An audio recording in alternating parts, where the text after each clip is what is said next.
Hey everybody, it's so good to see you guys.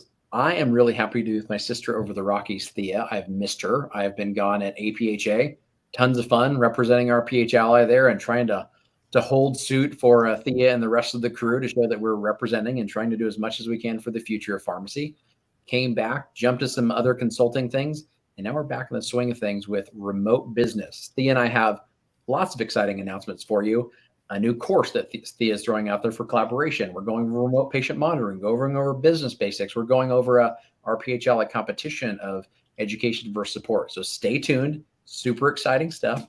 And we'll be back as soon as this reel is over here. If I can ever get my mouse to click it. Look at this. And oh my goodness, we're going to do it.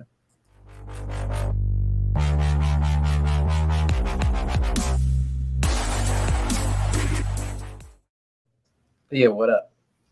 Not much. It's great to be here today. I'm glad you're back from APHA. I'm glad you're not beat up too much or your mind's not like blown up by now. That's what happens to me at live events is I get so much overload. Yeah, I mean, it's super exciting to see all the things that pharmacy is both excited about and worried about, kind of for the future of the profession.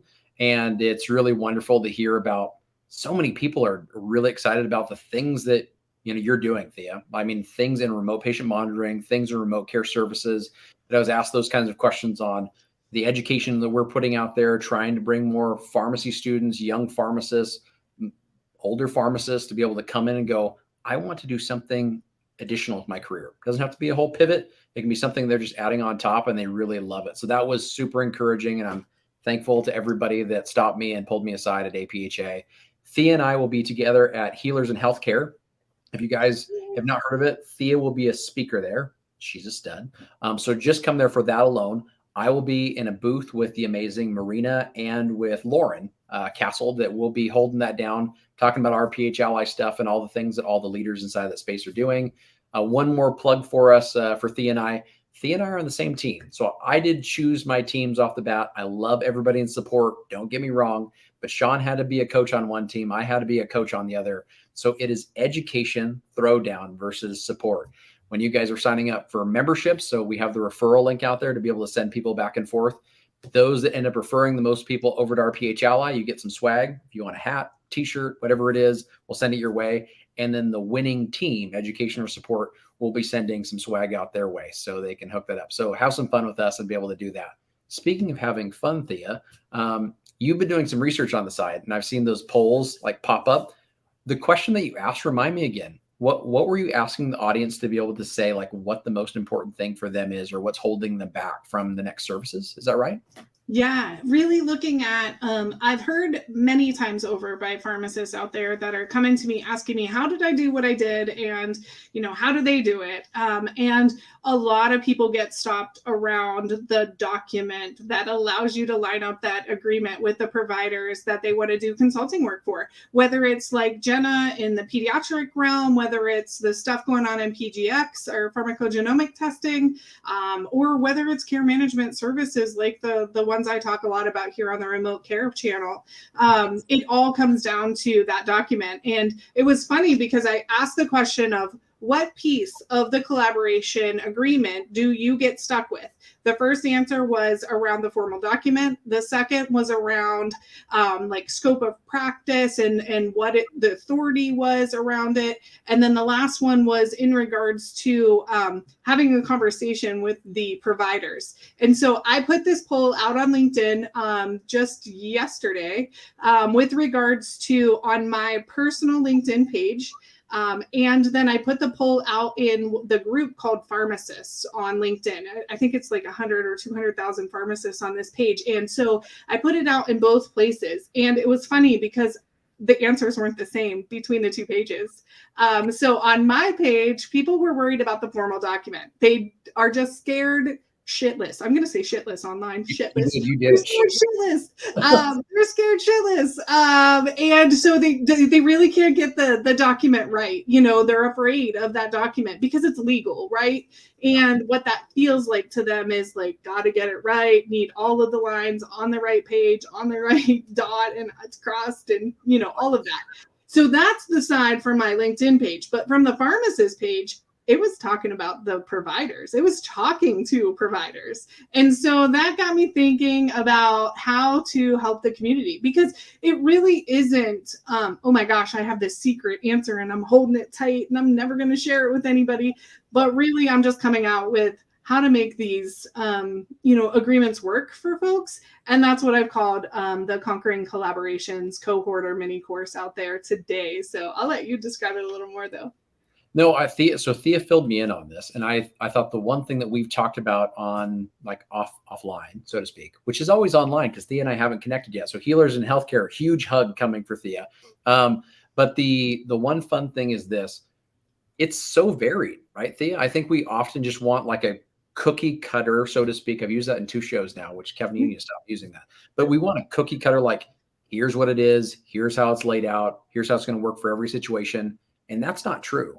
And so the one really awesome thing that Thea has done is instead of just going, here's the document. I mean, Thea could charge for like the documents that she's, put the legal time in, the institutional effort, her own time to curate and put together. And she could just send that out for folks to be able to get, which, like I told Thea, like people would buy that. But what we've talked about is that wouldn't be useful for everybody. And probably a minority of people would that actually be useful for. So instead, what she's done is she's created a really awesome, like 3-part mini course. So really highly consumable, only going to take like 3 to 4 hours of your individual time to be able to consume it and then be up and running with the ability to have next steps, which is really exciting.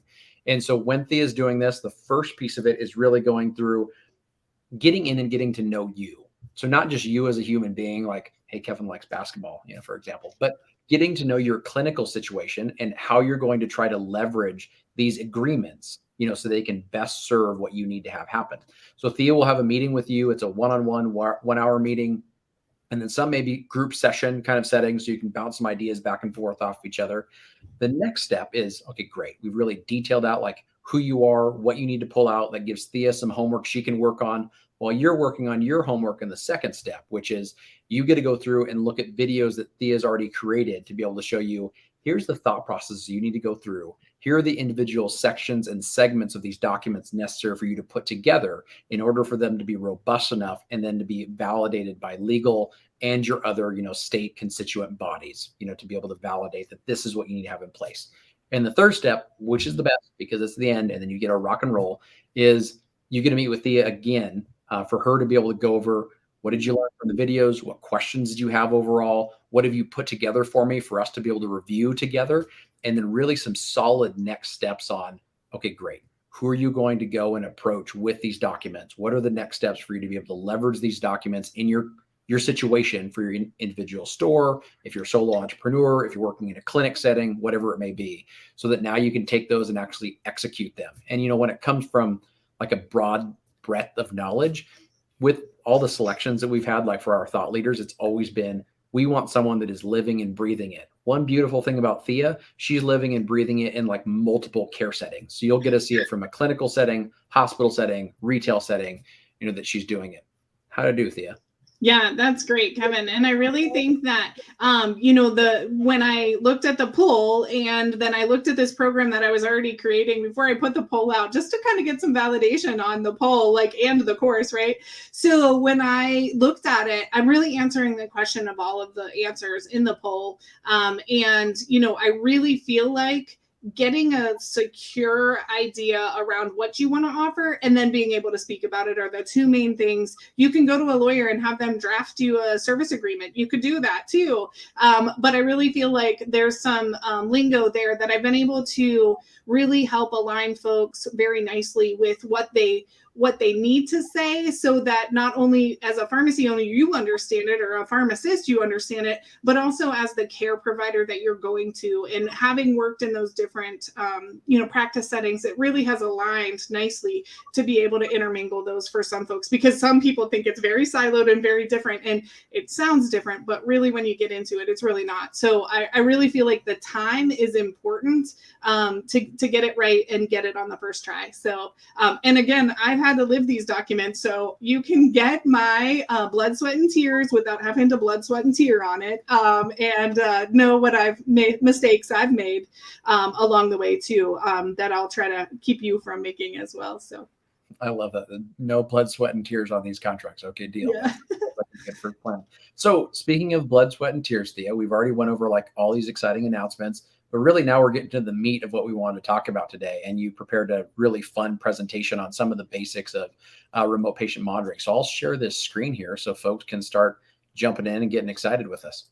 Yeah, and I wanted to talk about remote patient monitoring because I keep getting asked throughout both RPH Ally and on LinkedIn a little bit more about what these services are. What are these services? So I'm going to break down remote patient monitoring a little bit for you today and really go into kind of how it's similar to some of the things we already know how to do, but also to show you the differences and show you some fun devices that you could be using as well. So remote patient monitoring is really around, just connecting the patient between visits and really aligning and allowing them to, you can go to the next slide, allowing them to have their chronic conditions really managed. And through remote devices, it really allows us to have telehealth, at the patient's home without a lot of maintenance and overhead and struggles from the patient side, and really just supports the patient where they are.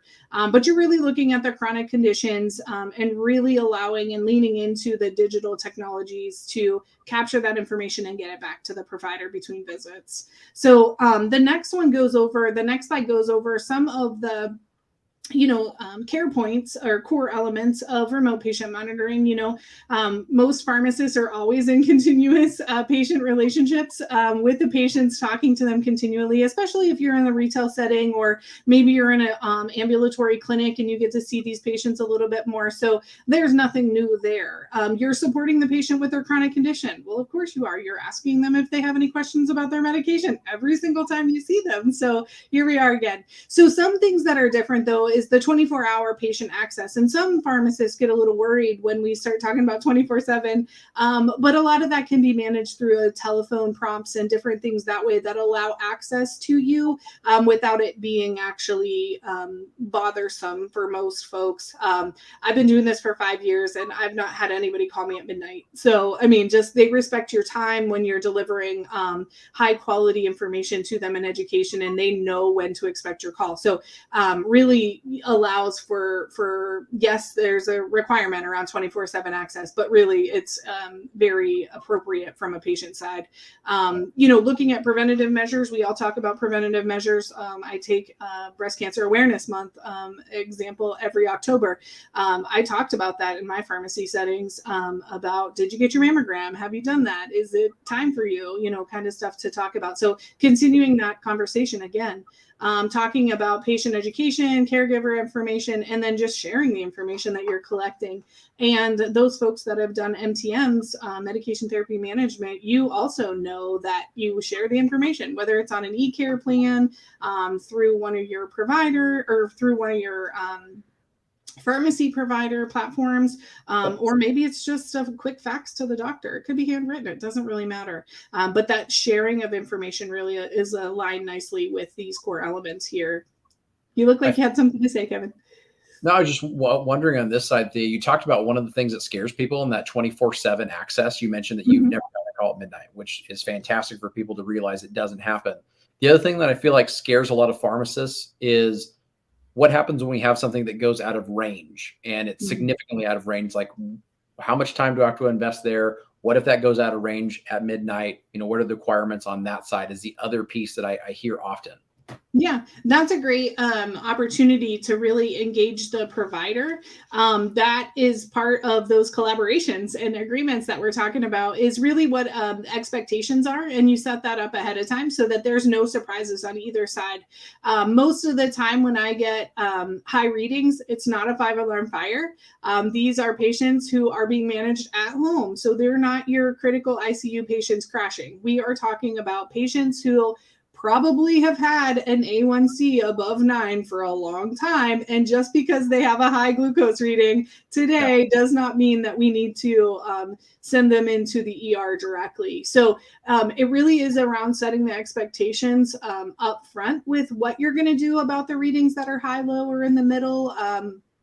And that can really be a conversation with the provider. What do they want you to do, right? And that's put in the agreement. How do you want me to contact you if there's a problem? Do you want me to send you a message in the electronic health record? Do you want to give me your cell phone number? Do you want it? Like, it just depends on the provider. So really getting that lined out ahead of time, much like the 24/7 phone access to you, it really is something that is not usually abused by any means, going either direction. So so we'll kind of go over what the kind of devices are next, but you were talking about the readings and what to do. We'll see some readings as well in a minute here. Most remote patient monitoring devices, this is kind of the list. The pulse ox monitor, the thermometer. The thermometer, I get a lot of questions around because they're like, who needs a thermometer at their house? Well, it's not for your child, I assure you. Well, it could be, but it's really around cancer patients. Most people don't think remote patient monitoring could be done for cancer patients, but it really is the first signs of infections. First signs of changes are their temperature changes. So keeping an eye on that is good. The next one is the blood glucose monitors. Blood glucose monitors are also, the finger stick ones are kind of being phased out with all these fancy continuous glucose monitors coming in, but continuous glucose monitoring can be done in most platforms as well around the Dexcom meters. Unfortunately, Freestyle meters have not released the access for companies in the remote patient monitoring world to be able to stream into their platform in the US. If we want to go to Sweden, we can do it, but here in the US, they haven't released that. Much like the patents on drugs, they're just holding tight so people use their platform and really get to comfortable with Abbott. So continuous glucose monitoring through Dexcom for sure can go right into most platforms. So you have two options with diabetic patients, whether it's the continuous glucose monitoring or your finger stick. We also have blood pressure cuffs. Of course, that's kind of the one everyone thinks of when we get into remote patient monitoring as a sample size, as well as scales. So blood pressure, hypertension, we're dealing with patients. Some patients need scale management for their congestive heart failure. And then our watches. A lot of the watches, smart watches today are being EKGs and thermometers and all kinds of things. Fun things for that. A lot of device platforms have their own watches. Some have integration between others. A lot of the platforms across the RPM world to choose from, they do a lot with those meters that are already on the market that can send messages somewhere. You can pull those in too. So a lot of the companies, you don't have to use theirs. They're not only their products. Some are. But some aren't. You can just have them sync right up and pull in. If they're a cellular device that have a SIM card, they can pull that information right in under most platforms as well. So just kind of fun things there with regards to the different kinds of devices. There was something else I was going to say in regards to this, but I don't know. I'll come back to it. So the next slide, we're going to look at a few examples of what these slides actually look like. So my apologies on how small this is, but on the left-hand side with the orange, yellow, and green, that is a scale patient. That patient was a CHF patient who was in the hospital when I got to her. She came to me because of a hospital admission for uncontrolled or exacerbation of congestive heart failure. She then went in, was with me for about a half a month, and you can kind of see where Kevin's mouse is. She went up 20 pounds. Over a 5-day period. And it was odd to me that she was missing her readings. And so I was like reaching out to her throughout that whole time, like, where did you go? Why haven't you put any weights in recently? Here she was in the hospital in a neighboring hospital system, and they held all of her home medications, all of them, including her diuretics. And so she came home 20 pounds heavier than she went in. And so we took that information and really were able to not have a hospital readmission for this patient. We got her into outpatient services. She went back to the cardiology office. She got enrolled in the cardiac clinic, the CHF clinic, as well as got outpatient diuretics, IV diuretics, to bring that right down. And today she's even further down, so much so that she's gotten off some of her medications and is really showing positive results by the constant education and support that she has throughout the monthly calls with me, and knows that somebody is watching, and that really has set her set her up for success, because she was a person that lived alone, didn't have anybody checking in on her, and she just kind of let herself go as she was aging, and then realized that she never wanted to have another exacerbation of congestive heart failure. And so she went to work, and through the education, support, nutritional information shared through a dietitian. So this particular graph, I work with a group, and they have a dietitian on staff for the population health department. And so I had the dietitian reach out to her. And again, that's all coordination of care. So all of my time that I spent, plus the dietitian's time, was captured and billed to the insurance and all covered. So really great results with that one.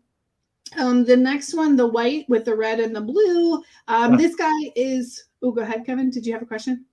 The only thing I had there, Thea, was just, you mentioned you were thinking of something previously. And to me, it's like, a lot of times we get worried that they're going to have 1,000 devices. So I'm going to have to monitor 1,000 data points. But I guess the one thing I wanted to point out is, literally, I'm not a statistician, but I know it was impressive.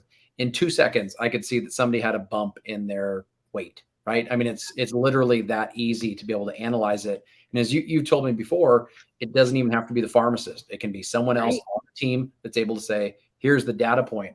But I was hoping that when you're describing these graphs, you could tell us a little bit more about that device selection component that shouldn't overwhelm individuals, and how you can help them in that collaborative, in the agreement process to be able to dial down the devices. Yeah, and I think that I started out with one device per patient. You don't get paid for more than one device, so you would have to pay for the second device, and you don't get any more money for having more than one device.